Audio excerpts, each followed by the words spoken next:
Olá, pessoal! Bem-vindos a mais uma aula de Direito Penal comigo, professora Luma. Hoje nós vamos trabalhar o Instituto da Reabilitação, que está lá no artigo 93 do nosso Código Penal e artigos seguintes, nossa última aula em vídeo desse semestre. Mas antes, eu gostaria de passar com vocês as questões referentes ao assunto da nossa aula passada, dos efeitos da condenação. Vamos ver juntos aqui? A questão de letra A. Qual o efeito penal imediato da condenação? Então, vocês lembram para que serve a condenação? Por que aquele sujeito ele é condenado? É porque ele teve uma consequência, né? A condenação é a consequência do fato ilícito que ele cometeu. Qual é essa consequência principal que se dá a um sujeito que comete um crime? Uma pena, não é? Então, o efeito penal imediato, aquele efeito direto, é a pena, que vai poder ser uma pena privativa de liberdade, uma pena restritiva de direito ou uma pena de multa. Resposta da nossa alternativa A, pena. Letra B. Quais são os efeitos extrapenais genéricos da condenação? Aqui nós temos que verificar o quê? Que efeitos são esses? Extrapenais. Quando eu estou falando de extrapenal, eu não estou falando dos efeitos penais, eu estou falando daqueles efeitos fora do âmbito penal, que podem ser de qualquer outro âmbito de direito, mas não o penal. E genéricos, o que é uma coisa genérica? É quando é para todos. Então, é aquela condenação que serve para todos. Quais são, então, aqueles efeitos extrapenais genéricos, aqueles efeitos fora do âmbito penal que estão em todas as condenações? São dois apenas: o confisco e a obrigatoriedade de reparar o dano. Esses dois sempre vão estar nas condenações, independente do juiz especificar ou não. Letra C. Quais são os efeitos extrapenais específicos da condenação? Aqui nos efeitos extrapenais, eu estou falando que a minha condenação criminal, ela também vai repercutir num âmbito fora do direito penal. E quando é um âmbito fora do direito penal e específico, significa que são para determinadas pessoas que praticaram certos delitos. Esses efeitos extrapenais específicos são aqueles que estão no artigo 92 e, por serem específicos para um grupo determinado, é necessário que o juiz aplique e diga isso na sentença. Quais são eles? A perda do mandato eletivo, da função pública ou do cargo público, a perda ou a incapacidade do poder familiar, do pátrio poder sobre um determinado filho, curatelado ou tutelado, e o terceiro efeito, a inabilitação para dirigir veículo. Esses três são os efeitos específicos que serão aplicados para um determinado grupo de condenados. Letra D. A incapacidade para o exercício de tutela é efeito específico da condenação por crime doloso ou culposo cometido contra o tutelado? O que está errado nessa questão aqui? A incapacidade para tutela é um dos efeitos específicos que eu acabei de falar anteriormente, mas serve apenas para aqueles crimes dolosos, não para crimes culposos. Então, aqui está errada, porque é um efeito específico da condenação por crime doloso, culposo não. Letra E. Quando for aplicada pena privativa de liberdade por tempo superior a 4 anos, é automática a perda de cargo, função pública ou mandato eletivo. O que eu falei para vocês? Que os efeitos extrapenais específicos, eles não são automáticos. Os efeitos extrapenais específicos precisam ser declarados na sentença, porque não servem para todas as condenações. E o caso da perda do cargo, da função pública ou do mandato eletivo, ele não é um efeito automático. Sim, está certo que aplicada a pena privativa de liberdade por tempo superior a 4 anos, se encaixa para perder esse cargo, essa função ou esse mandato. Porém, não é automático, então o erro está aqui. O juiz ele deve declarar, por ser um efeito extrapenal específico. Letra F. A obrigação de indenizar o dano causado pelo crime é efeito automático da sentença penal condenatória? O que é a obrigação de indenizar o dano causado pelo crime? É um efeito extrapenal genérico, ou seja, serve para todas as condenações. Aqui o juiz não precisa declarar, porque todas as condenações, a pessoa recebendo uma condenação, ela já tem a obrigação de reparar o dano causado a terceiro. Então, essa indenização, ela é automática. Aqui está certo, então, é efeito automático da sentença penal condenatória. Não é necessário que o juiz diga algo na sentença. Uma das principais dificuldades do egresso, aquele que após cumprir uma pena, é de se reinserir de novo à sociedade.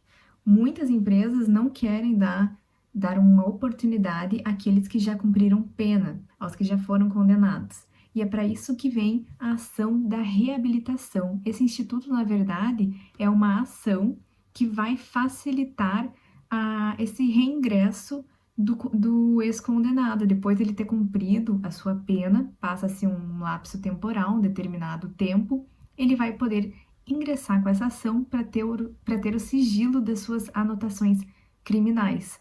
E assim, quando uma empresa for tirar lá a sua certidão negativa, não vai mais estar escritos essas anotações criminais. E também vai fazer com que volte aqueles efeitos, né? Na verdade, com que se suspenda os efeitos secundários da pena, aqueles efeitos específicos, como nós vamos ver agora. O conceito, então, da reabilitação é um instituto que visa a reinserção social do condenado, através do sigilo referente às suas anotações criminais, bem como a suspensão condicional de determinados efeitos secundários da condenação de natureza extrapenal. Vocês viram que os efeitos da condenação podem ser aqueles extrapenais, e até quando vocês acham que esses efeitos podem durar? Vão durar até, de repente, ele entrar com uma reabilitação. A principal finalidade, portanto, da reabilitação é assegurar o sigilo dessas anotações criminais. Na verdade, esse sigilo já é automático. Nós vamos ver depois que a LEP, a Lei de Execuções Penais, já nos traz essa previsão de que após cumprida a pena, esse sigilo já vai existir.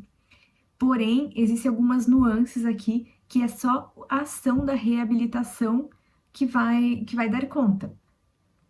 Mas, para ser bem sincera, não é um instituto muito utilizado na prática, justamente por esse sigilo já existir automaticamente. E ela também serve para suspender os efeitos específicos do artigo 92. Vamos ver aqui o que diz o artigo 93 sobre a reabilitação. A reabilitação alcança quaisquer penas aplicadas em sentença definitiva, assegurando ao condenado o sigilo dos registros sobre o seu processo e a sua condenação. Parágrafo único. A reabilitação poderá, também, atingir os efeitos da condenação previstos no artigo 92 deste Código, vedada a reintegração na situação anterior nos casos dos incisos 1 e 2 do mesmo artigo. O que significa aqui? Nós conseguimos ver as duas finalidades principais do Instituto da Reabilitação, que é o sigilo da condenação e do processo, e a reabilitação, ou seja, a suspensão daqueles efeitos específicos do artigo 92. Vamos primeiro lembrar quais são os efeitos específicos que o artigo 92 do Código trata. É aquele em que há perda do mandato eletivo, função ou cargo público, a perda do pátrio poder sobre o tutelado, o curetelado ou o filho, e a inabilitação para dirigir veículo se ele foi usado como crime doloso, como um meio para o crime. Aqui o que está se referindo é que não voltará à condição anterior nos casos do inciso 1 e 2. O que quer dizer aqui? É que, obviamente, após a reabilitação, ele não vai voltar para o cargo que ele tinha antes, para o cargo, função pública ou mandato eletivo. Se ele cometeu um crime contra a administração ou um crime maior de 4 anos, né, um crime comum, ele não tem direito a voltar à sua situação anterior aqui. E nem no caso da perda do pátrio poder do filho, do tutelado ou do curatelado, se a vítima foi esse filho, desse filho, ele não tem mais volta. Ele perdeu para sempre o pátrio poder. O que volta com a reabilitação é o pátrio poder referente aos outros filhos, aqueles que não foram vítimas. E volta também a suspensão, né? Suspende-se essa inabilitação para ele dirigir veículo, quando foi usado como um meio para a prática de um crime doloso.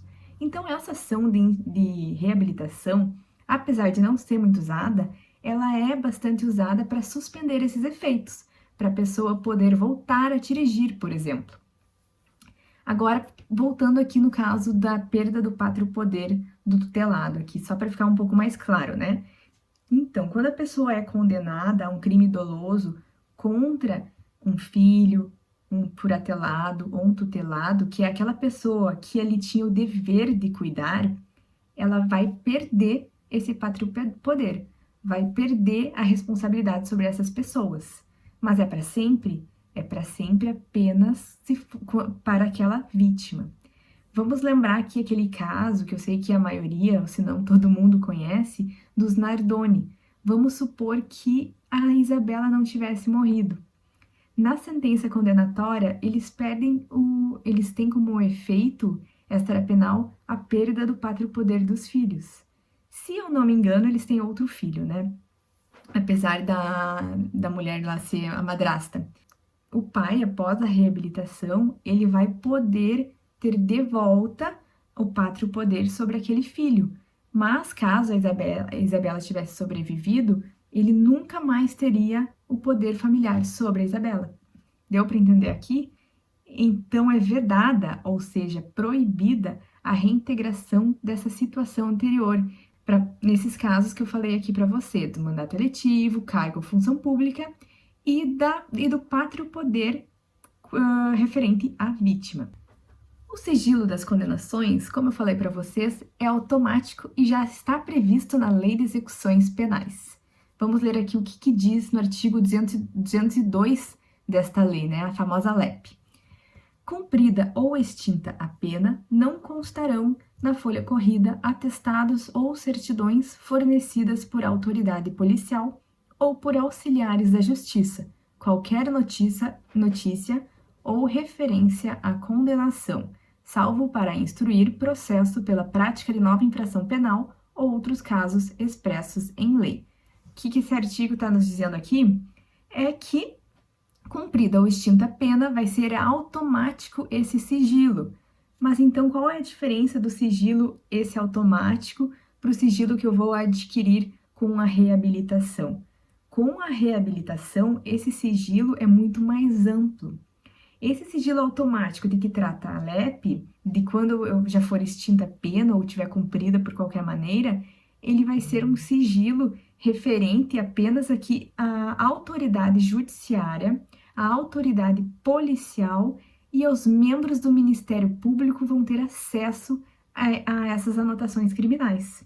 Mas, se eu entrar com uma reabilitação, quem vai ter acesso às minhas anotações criminais vai ser apenas o juiz criminal. Nem o delegado vai poder ter acesso, senão fazendo um requerimento a esse juiz criminal. Portanto, aqui, sim, é sigilosa essas anotações criminais. Vou tirar uma certidão negativa, não vai ter nada lá se eu já cumpri a minha pena, porém, o delegado vai ter acesso, os membros do Ministério Público vão ter acesso e qualquer juiz, um juiz civil, enfim, qualquer juiz também vai ter acesso. Se eu entrar com uma ação de reabilitação, esse sigilo será mais amplo, somente o juiz criminal vai ter acesso às minhas anotações criminais. Ah, então quer dizer que eu perco a reincidência? Não. A reincidência, como vocês sabem, ela permanece após 5 anos extinta a pena, né, ou cumprida esta pena. Então, a reabilitação não rescinde a reincidência, não termina com a reincidência. Se eu voltar a delinquir, essa reabilitação ela vai ser revogada, como a gente vai ver depois. vai ser utilizado sim essas anotações criminais, até porque o juiz que estará me condenando, ele vai ter acesso a essas anotações. E aí, como eu falei para vocês, eu trouxe aqui, mas conversamos já, vamos conversar de novo, os efeitos extrapenais específicos da condenação é um dos efeitos que a reabilitação promove. Então, além do sigilo, eu vou poder entrar com uma ação de reabilitação para ter esses meus efeitos suspensos. Na verdade, segundo o Bittencourt, essa é a principal função do Instituto da Reabilitação, porque já que já existe um certo sigilo automático, não faz muito sentido eu entrar com reabilitação para ter um sigilo mais amplo, digamos assim. O maior sentido mesmo dessa reabilitação é fazer suspender esses efeitos da condenação que eu não preciso mais ter. E esses efeitos são aqueles efeitos específicos, são aqueles efeitos que o juiz declarou em sentença, que estão lá no artigo 92 do nosso Código Penal, que eu trouxe aqui e já falei para vocês, né? O inciso 1, que é a perda do cargo, função pública ou mandato eletivo. O inciso 2, que é a incapacidade para o exercício do poder familiar, de tutela ou da curatela nos crimes dolosos, sujeito à pena de reclusão, cometidos contra outrem igualmente titular do mesmo poder familiar, ou contra filho, filha ou outro descendente, ou contra tutelado ou curatelado.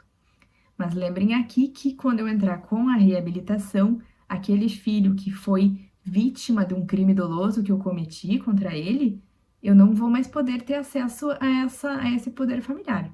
Aqui a reabilitação serve apenas para os outros filhos, ou tutelados ou curatelados, nunca para a vítima, porque aquele efeito contra a vítima ele é definitivo. E o inciso 3, que é a inabilitação para dirigir veículo, quando o veículo foi utilizado como meio para crime doloso. O que é preciso ter aqui para entrar com essa ação de reabilitação? Existem alguns requisitos. O principal deles é que a sentença seja condenatória e já transitada em julgado. Eu preciso de uma sentença irrecorrível, porque senão não faz sentido eu entrar com uma reabilitação se eu tiver com inquéritos arquivados, se eu tiver uma sentença absolutória, enfim, é necessário, pressuposto principal, uma sentença irrecorrível. E os outros requisitos aqui que eu trago para vocês, esses outros requisitos são 4, e eles estão lá no artigo 94 do Código Penal. São todos precisam estar cumulativamente juntos. Eu preciso de todos esses requisitos para ter direito ao Instituto da Reabilitação. Os requisitos quais são, então? 2 anos do cumprimento ou extinção da pena, computado o período de prova do sursis ou livramento condicional. Então, após eu terminar de cumprir a minha pena, ou após essa pena já ter se extinguido de alguma forma, eu ainda preciso esperar um tempo de 2 anos para poder ingressar com a ação de reabilitação. Se eu estiver cumprindo um período de prova em livramento condicional ou no sursis, esse tempo também contará. Então quer dizer que eu tô no período de prova de 2 anos no sursis, e assim que eu terminar de cumprir o sursis, eu já posso entrar com uma reabilitação? Sim.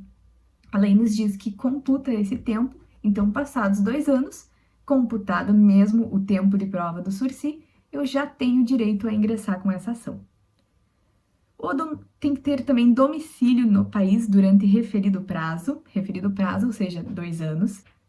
Eu preciso estar morando no país para poder ter esse direito, o que muitos autores, como Bittencourt, acham que constitucionalmente não faz muito sentido isso, né? Fazer com que ele se mantenha domiciliado no país para poder ter direito. Enfim, mas está aí como um requisito, durante 2 anos, permanecer naquele mesmo país, né? Aqui no Brasil, no caso. E isso não impede que ele viaje, que ele vá fazer algum passeio, nada disso, mas domicílio mesmo no Brasil, durante 2 anos. Que ele tenha bom comportamento público e privado. Como é que eu vou garantir isso? Bom, depoimentos, né? Como é que eu vou comprovar também o domicílio? com carteira de trabalho, comprovante de residência, frequência em curso, enfim, tá? Eu tenho que ter esses documentos probatórios de todos esses requisitos. Ressarcimento do dano ou prova da impossibilidade de reparar ou renúncia da vítima ou novação da dívida. Então, o ressarcimento do dano é sempre, vocês lembram, assim que a pessoa é condenada, automaticamente ela já tem que reparar o dano. Essa reparação do dano só não vai ser feita por renúncia ou por impossibilidade de fazê-la ou por novação. Então, renúncia, quando a vítima diz que não precisa, na verdade, essa renúncia ela tem que ser expressa, ela tem que ser escrita para valer. E a novação é quando a pessoa assume uma dívida para substituir outra dívida, né? Um assunto lá de direito civil mesmo. De quem é o pedido da reabilitação? Quem pode fazer esse pedido? Somente o condenado. Então, é privativo do condenado. E se esse pedido for negado? Ele pode perfeitamente entrar outra vez com essa ação, porém ele tem que trazer fatos novos. Né? O pedido negado é que eu botei aqui rebus sic stantibus, que significa que a coisa volta a ser ao que ela era antes. Artigo 94 do Código Penal, no parágrafo único, nos traz essa informação. Negada a reabilitação, poderá ser requerida a qualquer tempo, desde que o pedido seja instruído com novos elementos comprobatórios dos requisitos necessários. E a reabilitação, ela pode ser revogada depois de ser concedida? O que vocês acham? Vamos ler aqui o que diz o artigo 95 do Código Penal. A reabilitação será revogada de ofício ou a requerimento do Ministério Público, se o reabilitado for condenado como reincidente por decisão definitiva, a pena que não seja de multa. Então, aqui a gente consegue tirar algumas conclusões. Primeiro, que essa reabilitação ela pode ser revogada sim, e se a reabilitação é revogada, o que acontece? As coisas voltam ao seu estado anterior. Ele deixa de aparecer como réu primário para os outros.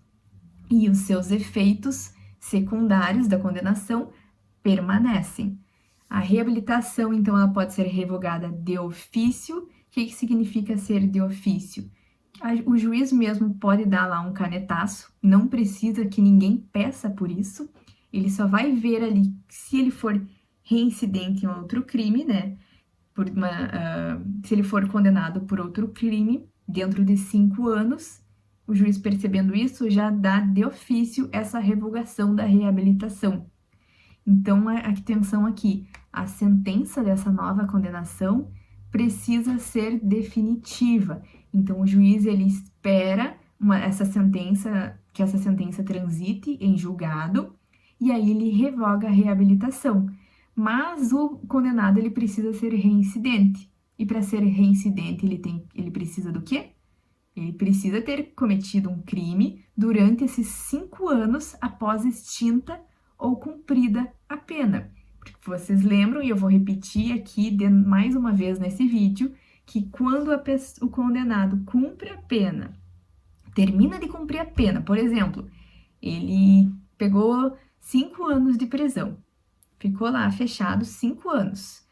Terminou esses 5 anos, ele já cumpriu a pena, eu vou contar mais 5 anos e durante esses 5 anos após ter cumprido a pena, ele é considerado reincidente, caso ele cometa outro crime. Após esses 5 anos, ele não é mais reincidente. Então, aqui ele precisa ser reincidente, ele precisa estar nesse lapso de tempo de 5 anos para que essa reabilitação ela seja revogada. E o juiz pode dar, então, de ofício, ou o Ministério Público, o promotor, ele vai poder requerer que o juiz faça isso. E desde que a pena não seja de multa, vai ser, na verdade, tem que receber, na verdade, uma pena privativa de liberdade. Embora aqui o artigo diga que só não seja de multa, não vai caber também pena restritiva de direito, porque não cabe nas hipóteses quando o sujeito é reincidente. Então, automaticamente, se ele for condenado a uma pena privativa de liberdade, ele ser reincidente e essa sentença transitar em julgado, o juiz vai revogar essa reabilitação. E pode pedir revogação isolada para cada condenação? Na verdade, não. É necessário que eu espere 2 anos da minha última condenação. Então, na verdade, se eu tiver com uma condenação em curso, não cabe reabilitação isolada. Essa reabilitação, ela pode abranger todos os crimes anteriores. E aqui, então, está nosso Instituto da Reabilitação. Não é nada muito difícil, né? Ela é uma ação que serve especialmente para que o condenado ele se reintegre à sociedade de uma maneira mais digna, que ele consiga ter essa maior oportunidade, né, através do sigilo das suas anotações criminais, que é um dos principais objetivos aqui da reabilitação, o sigilo e fazer parar aqueles efeitos secundários da condenação. E para ele ter direito a isso, ele precisa cumprir aqueles requisitos que eu comentei com vocês. E essa é a nossa matéria de hoje. Fiquem bem e bons estudos!